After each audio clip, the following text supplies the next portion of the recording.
Olá, queridos amigos, queridos irmãos em Cristo, como vai? Tudo bem? Para quem não me conhece, eu sou o professor e presbítero Antônio José. É uma honra muito grande estar aqui com você novamente. Como é do seu conhecimento que nos acompanha as nossas aulas, estamos falando sobre a antropologia bíblica e estamos falando sobre uma temática da raça humana, baseado num tripé, que quer dizer a origem, a queda e a redenção do homem. A lição de hoje é a lição de número 11, que quer dizer o homem do pecado, onde revela o iníquo, o anticristo. O texto áureo desta lição diz: e então será revelado o iníquo, a quem o Senhor desfará pelo assopro da sua boca e aniquilará pelo esplendor da sua vinda. Segunda carta de Paulo aos Tessalonicenses, capítulo 2, versículo de número 8. A verdade prática desta lição fala sobre o homem do pecado. A encarnação máxima da maldade será destruído por Jesus Cristo, o homem perfeito. Queridos amigos e queridos irmãos que nos acompanham no decorrer desta temática, desse assunto. O assunto de hoje nos revela o homem do pecado, como está dito no nosso primeiro tópico. O primeiro subtópico fala sobre a origem do homem do pecado. O segundo subtópico fala sobre títulos do homem do pecado. E o terceiro fala a natureza do homem do pecado. Quando olhamos para essa temática, o anticristo, o homem do pecado, o iníquo, olhamos e vemos algo que nos chama muita atenção. Primeiro, as especulações absurdas que fizeram acerca do anticristo. Quem será o anticristo? Muitas especulações absurdas, associando eles a políticos, a religiosos. Já disseram que o anticristo era o Papa João Paulo II. Já disseram que o anticristo era, por exemplo, Mikhail Gorbachev. Já disseram que o anticristo era Saddam Hussein. Enfim, já disseram realmente tantos nomes acerca do anticristo. Porém, precisamos salientar que, aliás, já sobrou até para o francês Emmanuel Macron. Olhem só o absurdo de querer interpretar o Apocalipse ou o final dos tempos pela lógica humana. Entram em contradições. Livros e escritores famosos publicaram livros que eles nem sequer conseguem, na verdade, fazer uma reedição do livro, porque foram por esse caminho da especulação. Enquanto que as coisas de Deus, Deuteronômio 29, ela nos mostra as coisas de Deus, o que tem para o homem já é revelado. E o que não é para o homem está oculto, ele vai ter que aguardar o time certo para isso se revelar. Então, quando olhamos isso, ficamos muito preocupados, porque vem a curiosidade humana de muitas pessoas quererem fazer, na verdade, uma série de especulações que não cabe aqui para esse texto. A palavra de Deus, ela nos narra, quando se refere, por exemplo, à origem do homem do pecado, e existem vários tipos aqui em Gênesis capítulo 4. Associa, por exemplo, Caim e Lameque, prefigurando um anticristo, que eles opuseram-se sistematicamente a Deus. Isso está em Gênesis capítulo 4, versículo de 1 a 10 e de 23 a 24. Ambos agiram como o homem do pecado, que há de aparecer tão logo a igreja seja arrebatada. Observe também que a manifestação do mal, ela só vai ocorrer quando houver o rapto da igreja, o arrebatamento da igreja, a manifestação do anticristo. Observe também que as escrituras, quando tocam nesse assunto, falam que desde os tempos bíblicos, muitos fizeram-se anticristos e dispuseram-se a perseguir Israel e a igreja e o do Cordeiro. Destes citaremos apenas alguns, por exemplo, Nero, Hitler, Stalin, pois a lista é longa e profunda. Agora, tem um detalhe, que aqui existem muitos absurdos de interpretação, muitos. Inclusive, eu até já citei anteriormente. Mas, quando olhamos para o espírito e a manifestação do homem do pecado, que é o espírito do anticristo, enxergamos que a plataforma está montada. A mentalidade de muitos chefes de Estado, homens multimilionários, e a tecnologia e até mesmo toda a capacidade de informação da internet, ela está totalmente montada e preparada para receber o anticristo, o homem do pecado. Quando olhamos para títulos do homem do pecado, percebemos que existem vários títulos dados a ele, mas temos que entender que a plataforma que o diabo usa sempre foi e sempre será a mentira. Ele sempre vai vender um marketing mentiroso, assim como ele fez lá no Éden, dizendo para Eva que ela seria como o Criador, igual ao Criador. Então, observe também, quando olhamos para esse prisma, vemos uns títulos do homem do pecado. Porém, olhem só, o anticristo, primeiro, ele vai ter que ser um israelita. Por que ele tem que ser um israelita? Porque no mundo comercial, por exemplo, no âmbito comercial, somente um judeu consegue convencer ou enganar um outro judeu. Porque judeu é uma raça completamente desconfiada. Então ele vai vir da tribo de Dan. Ele vai, na verdade, ele será um israelita. Observe também que ele tem um termo, um título, o anticristo. Está escrito em 1 João capítulo 2, versículo 18. Ele vai ser chamado um rei, conforme está escrito em Daniel capítulo 11, versículo 36. E Isaías capítulo 8, versículo 27, e Isaías capítulo 57, versículo 9. Também ele é chamado nas escrituras o homem de pecado, segundo Tessalonicenses capítulo 2, versículo 3. Ele também é chamado filho da perdição, ou iníquo, segundo Tessalonicenses capítulo 2, versículo 8. Ele é chamado na Bíblia Sagrada também como estrela caída, Apocalipse capítulo 9, versículo 1. Ele é chamado também a segunda besta, Apocalipse capítulo 13, versículo 11 até o 18. Ele é chamado também estrela caída, Apocalipse capítulo 9, versículo 1. Ele é chamado também de falso profeta, Apocalipse capítulo 19, versículo 20. Ele é chamado também de pastor inútil, em Zacarias capítulo 11, versículo 15 ao 17. E Apocalipse 16, versículo 13. Ele é chamado também o homem sanguinário, Salmo 5, versículo 6. Ele é também chamado príncipe e profano e ímpio de Israel, Ezequiel capítulo 21, versículo 25.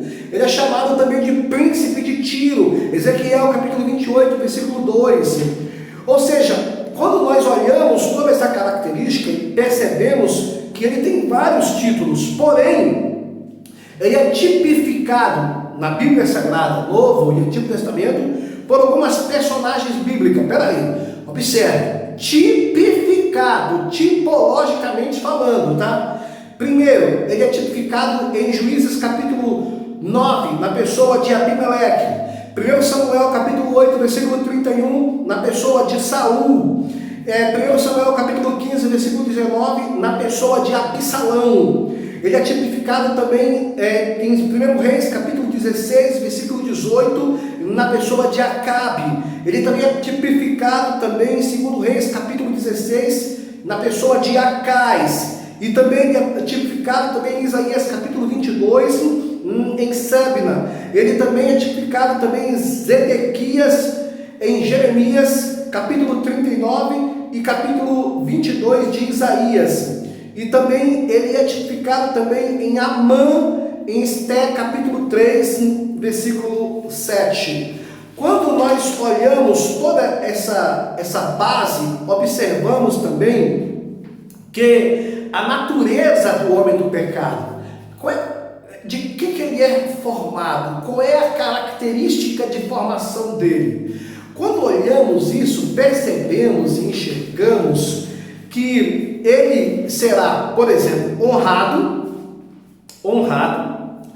reconhecido como o Messias, e ele será, na verdade, reconhecido como o Messias, e as pessoas acreditarão ser ele o Messias, os judeus. Ele vai ter, na verdade, a credibilidade pelos judeus de ter sido um enviado de Deus. Quando olhamos isso, vemos que, primeiro, a capacidade do homem do pecado é o engano. Observe que Jesus falou: o ladrão vem somente para matar, roubar e destruir. E é interessante, quando olhamos por essa plataforma, enxergamos que a natureza do homem do pecado, a formação moral, a visão dele, o intuito dele é para o mal, é simplesmente para o mal. Quando nós olhamos as Escrituras Sagradas, vemos as Escrituras dizendo sobre o lago de fogo. A Bíblia diz que o lago de fogo não foi preparado para os homens, tá? A Bíblia diz que o lago de fogo foi preparado para o diabo, os seus anjos e o falso profeta, o anticristo, o iníquo. Então, é interessante que precisamos diferenciar e entender isso. No segundo tópico desta lição, vemos que a missão do homem do pecado, como é dito aqui no primeiro subtópico, ele tem 4 características. Primeiro, ele vai se opor a Deus. Segundo, opor-se a Israel.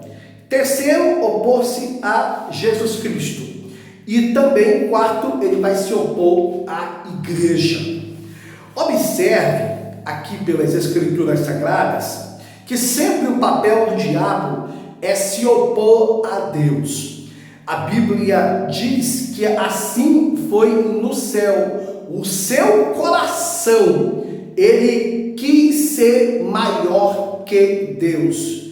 A palavra nos fala que ele sempre quer ou se manifestou com esse intuito. Ele vai sempre se opor a Deus. Porém, precisamos ter inteligência e discernimento bíblico, não ficar com medo, não ficar assustado, não ficar fazendo especulações precipitadas. Porque o poder do mal, o poder de Satanás, se é que ele tem poder, já que a Bíblia diz que todo o poder foi dado a ele, ou seja, não sobrou nada para o diabo. Jesus falou, se apresentou aos discípulos e disse: é-me dado todo o poder no céu e na terra. Então não sobrou nada, mas toda força, toda manifestação, tudo aquilo que o inimigo quer fazer, vai ter que ter a anuência de Deus, vai ter que ter a permissão do Senhor, porque se não houver a permissão do Senhor, não tem como o diabo agir. Outro fator também que olhamos é que, sob o ponto de vista de opor-se a Israel. Ora, um dos intuitos do anticristo, primeiro, ele vai puxar, manifestar, fazer com que os seus sinais se tornem evidentes no período de 3 anos e meio. Vai se manifestar no período, neste período em que a igreja vai estar, já está raptada, já foi arrebatada, já está na glória. Neste período aí, a manifestação do anticristo ocorrerá. E o alvo principal dele vai ser Israel. Só que quando olhamos para as Escrituras, percebemos que o Senhor fez Israel como uma pedra pesada diante dos seus inimigos. Observe todos os reinos que se levantaram contra Israel. Observe todos os reinos que se levantaram contra Israel. Está quente aqui. Todos os reinos que se levantaram contra Israel. Observe que essa manifestação desses reinos, eles, reino assírio, Medo-Persa, o Império Romano e todos os outros que passaram, todos eles não existem mais, mas Israel permanece. Existe, na verdade, algo que precisamos entender. Deus é com Israel. Nenhuma nação conseguirá destruir Israel. A palavra de Deus, ela nos fala que o Senhor fez Israel e mantém Israel e levanta nações para proteger Israel.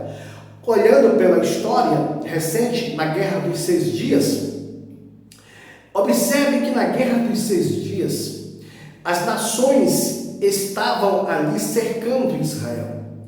Israel tinha tudo para perder, mas testemunho de generais, não os israelitas, mas outros generais que estavam ali na batalha, viram anjos vestidos de branco, com metralhadora nas mãos, para defender Israel, para proteger Israel. Queridos, Deus é com Israel. Ninguém conseguirá tocar em Israel, porque o Senhor está com Israel. Na grande tribulação, o homem do pecado perseguirá implacavelmente os judeus, mas aniquilá-los de uma vez, para aniquilá-los de uma vez por todas. Apocalipse 12, 17. Mas quando Jesus Cristo retornar em glória, todo Israel será salvo. Romanos 11, 26. Quando olhamos para essas bases escriturísticas, vemos que Israel já foi perseguido por várias nações, por vários líderes políticos, por tantas pessoas, mas Israel permanece. Deus é com Israel e nós somos o israelita espiritual. Deus é conosco, Deus nos guarda e Deus nos protege. Terceiro ponto é que o anticristo, ele vai se opor a Jesus Cristo. Ele vai se opor a Jesus Cristo. Observe que a oposição do mal, a oposição de Satanás começou lá no começo, quando Herodes quis aniquilar todos os inocentes, todas as crianças, quando ele soube que haveria uma profecia em que alguém que ia ser o rei de Israel ia nascer. Então Herodes mandou aniquilar todas as crianças. O diabo perdeu mais uma vez. Segundo, quando olhamos por esse prisma, percebemos também em Mateus capítulo 4, versículo 1, que Satanás também se manifestou no deserto. Jesus estava em um processo de consagração ao Pai. A Bíblia diz que por 40 dias não comeu nem bebeu, e ali se manifestou ali Lúcifer, Satanás, para tentá-lo. E a Bíblia fala que novamente Satanás perdeu a batalha. Então o intuito do diabo sempre é se opor a Jesus Cristo. Porém, quando olhamos para as Escrituras, vemos que ele sempre se levanta para cair. Ele sempre se levantará para cair. A Bíblia diz que ele, Jesus Cristo, nasceu de uma simples manjedoura. A Bíblia diz que ele nasceu de uma virgem. A palavra de Deus nos narra que ele cresceu como um homem comum, um homem simples, uma pessoa normal. Mas, porém, o Pai era com ele. E o Pai o protegeu e o guardou. E a Bíblia fala e manifesta que no período de 3 anos ou 3 anos e meio, a manifestação da glória do Pai na vida de Jesus Cristo foi excepcional. Por onde ele andava, os cegos viam, os surdos ouviam, os mudos falavam, os paralíticos andavam. A manifestação da glória do Pai na vida de Jesus era enfática, e assim acontecerá. Quando o anticristo se manifestar, ele vai perder novamente a batalha, porque a Bíblia diz que com o sopro de sua boca, ele destruirá o iníquo, o filho da perdição. Quando olhamos também que o intuito do anticristo é se opor à igreja. Amados, quem é a igreja? A igreja, ela é, na verdade, a coluna e baluarte da verdade. Tanto é que Jesus disse: eu vou, mas não vos deixarei só, eu enviarei o Consolador. Então, o diabo sempre vai se levantar para cair. Aqui, na nossa vida, embora nossas fraquezas e dificuldades, mas nós temos, primeiro, os anjos do Senhor, que nos guardam e que nos protegem do dia mau. Temos a pessoa do Espírito Santo, que representa Jesus Cristo, para nos guardar, orientar e nos acompanhar. Temos também o sangue inocente de Jesus, para nos limpar e nos purificar de todas as nossas transgressões. Temos as promessas bíblicas que estão para nos guardar, nos proteger, e nós temos aqui tomar posse de todas as promessas bíblicas. Observe que as Escrituras Sagradas nos dão uma mensagem no Salmo 91. 1000 cairão de um lado, 10.000 de outro, mas nós não seremos atingidos. Essa promessa é para você, é para sua casa, é para sua família, é para a sua vida, é para o seu futuro. Um fator também interessante que precisamos aprender aqui é o que diz o terceiro tópico: a destruição do homem do pecado. Primeiro subtópico fala a ascensão de seu império. O segundo, o auge de seu império. E o terceiro, a ruína de seu império. Amados, vamos entender uma coisa aqui. Você percebe que nunca houve, na verdade, conformidade entre nações e líderes religiosos em casar a igreja com o Estado, ou seja, a união entre a política e a religião.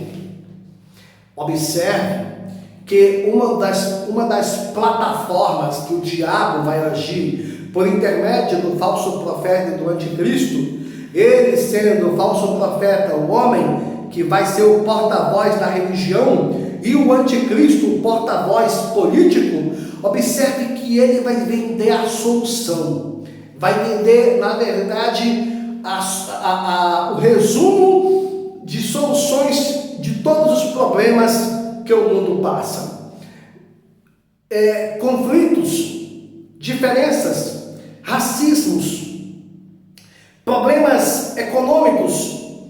A Bíblia fala e nos narra que essa manifestação do homem do pecado vai vir quando eles casaram a política com a religião. Porque essa linguagem, essa fala, nos mostra que onde vai estar no auge, no ápice de todos os reinos e governos deste planeta. Porém, existe algo interessante que precisamos aprender, o que diz em Apocalipse 13:5. A besta e o falso profeta reine absolutamente por 3 anos e meio. O primeiro será um agente político e o segundo será um homem da religião. Olhamos para isso e enxergamos que o arrebatamento é esperado a qualquer momento para a manifestação do iníquo, o homem da perdição. Não tem como ficarmos preocupados ou especulando se vai ser o Emmanuel Macron, se vai ser o líder tal, se vai ser o religioso X. Queridos, isso é perda de tempo, isso não é problema nosso. Isso não tem que estar como cerne de nossa preocupação. Nossa preocupação tem que ser com o arrebatamento da igreja. É estar com as nossas vestiduras limpas, alvejadas, purificadas, lavadas pelo sangue inocente de Jesus. E sabe o que quer dizer quando a Bíblia diz lavar-se no sangue de Jesus? Ou seja, bem-aventurados são aqueles que lavam as suas vestiduras no sangue do Cordeiro, para que eles tenham o direito de entrar na cidade santa pelas portas. Sabe o que quer dizer isso? Isso quer dizer a pessoa que vive diariamente se arrependendo de todos os seus pecados. É arrependimento diário. Quer lavar suas vestes? Se arrependa a cada dia. Segundo subtópico fala o auge de seu império. Quando olhamos para isso, vemos algo que o homem do pecado, no auge do seu poder, dominará tanto a economia quanto a religiosidade humana, agrupando todas as coisas ao seu comando. Apocalipse capítulo 13, versículo 7 e 8, e também do versículo 16 ao 18. E também o seu governo, a princípio, será aceito por todos, sem qualquer contestação, como é dito em Apocalipse capítulo 13, versículo 4. Quando olhamos a ruína de seu império, ou seja, o anticristo, ele vai subir com uma força violenta, com um ápice violento, com uma popularidade estrondosa. Ele vai ter notoriedade, porém, ele vai também cair com uma rapidez impressionante. Queridos, e aqui precisamos falar sobre um ponto interessante. Primeiro, quando se refere ao que existe hoje de confusão de pessoas que fazem uma interpretação negativa, pré-tribulacionistas e pós-tribulacionistas. Existe uma turma de cristãos que eles estão acreditando que a igreja vai passar pela tribulação. Outros acreditam que a igreja não vai passar pela tribulação. Nisso cremos que é o código de doutrinas ou as bases doutrinárias da Assembleia de Deus. Nós assembleiamos, acreditamos que a igreja, a Assembleia de Deus, acredita com todos os seus obreiros e ministros que a igreja não vai passar pela grande tribulação ou pela tribulação. Primeiro haverá o arrebatamento da igreja para que se manifeste o iníquo, o filho da perdição. Aqui, para finalizar esta aula, eu faço uma conclusão baseada no que as Escrituras nos mostram. Primeiro, quando olhamos isso, vemos a manifestação, estudando sobre o anticristo, o falso profeta, precisamos entender uma coisa, amados, precisamos ver e olhar os sinais. Os sinais da volta do Senhor Jesus. Precisamos olhar para a figueira, olhar para Israel. Precisamos enxergar isso. E para a gente olhar para a figueira, olhar para Israel, olhar para os sinais, temos que ter, sabe o quê? Uma mente buscando conhecimento. Temos que estar lendo, pesquisando. Temos que estar, na verdade, fazendo anotações, observações, escrevendo, vendo em que direção o mundo está caminhando. Temos que ser perceptivo, porque o mundo caminha para a perdição. Mas nós, a Bíblia fala que nós estamos marchando para Jerusalém celestial. Então guarde esta palavra. Eu espero que esta aula de alguma forma tenha te ajudado e venha trazer alguma soma de compreensão para você. Não se esqueça de se inscrever no nosso canal e também fazer parte dessa jornada, compartilhando nossos vídeos, deixando o seu like. Eu quero orar por você. Amado Deus e Pai que está no céu, te apresento cada professor, cada líder, cada pastor, cada presbítero, cada pessoa que está aqui nos acompanhando nesta aula. Que o Senhor venha guardar, proteger e que eles venham se preparar, estudar, orar, apresentar seus alunos para que eles venham ter uma excelente e excepcional aula. Em nome de Jesus. Amém. Meu amado, meu irmão, até a próxima aula. Um forte abraço. Deus é com você.